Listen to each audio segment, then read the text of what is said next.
Devara glimpse ఎలా ఉంది? అవి మామూలుగా లేదు, వేరే లెవెల్లో ఉన్నాయి. వేరే లెవెల్ అంటే అబ్బో ఎవరికి అర్థం కాదు, అసలు చూస్తుంటే మైండ్ పోతుంది. ఈ డైరెక్టరు ఎన్టీఆర్ని ఈ రకంగా కూడా చూపించవచ్చు అని చూపించాడు. లుక్స్ కానీ అన్ని కొత్తగా ఉన్నాయి. ఆ బ్లాక్ డ్రెస్ అది ఒకటి లుకింగ్ సూపరు, అందులో డైలాగు సముద్రంలో అంతా రక్తమే.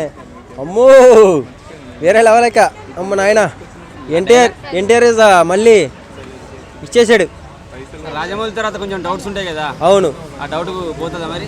డౌట్ పోవడం కాదు, ఇక స్టాంప్ పడిపోయింది. ఇంకా ఆ డైరెక్టర్ కంటే తోపు ఎవరు లేడు అన్నట్టు చూపించాడు దీంట్లో ఎన్టీఆర్ని. డైలాగ్ ఎలా అనిపించింది? చాలా బాగుందన్న. ప్రతి ఒక్కరు కూడా ఆ డైలాగ్ అందరూ ఎంజాయ్ చేస్తారు. సముద్రంలో చేపల కంటే నెత్తురు కత్తులే ఎక్కువ అని చాలా బాగుంది. ఆ సమయంలో బీజిఎం ఎలా అనిపించింది? కరెక్ట్గా ఎన్టీఆర్కి తగ్గట్టు కొట్టారు. ఎక్కడ కూడా మైనస్ పాయింట్ అయితే లేదు. పక్కా ఎన్టీఆర్కి సడపడ ఈక్వల్గా కొట్టారన్న.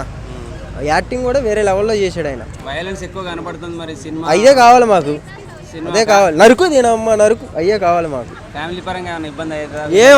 ఏమవదు అసలు ఏమవదు. ప్రతి ఒక్కరు చూస్తారు, ఫుల్ ఎంజాయ్ చేస్తారు. నిజం మళ్ళీ షేక్ చేయడానికి వస్తాడు మళ్ళీ ఎన్టీఆర్. రెడీ అవ్వండి. గ్లిమ్స్లోనే ఇంత వైలెన్స్ ఉందంటే టీజర్లు ఎంత ఉండాలి మరి?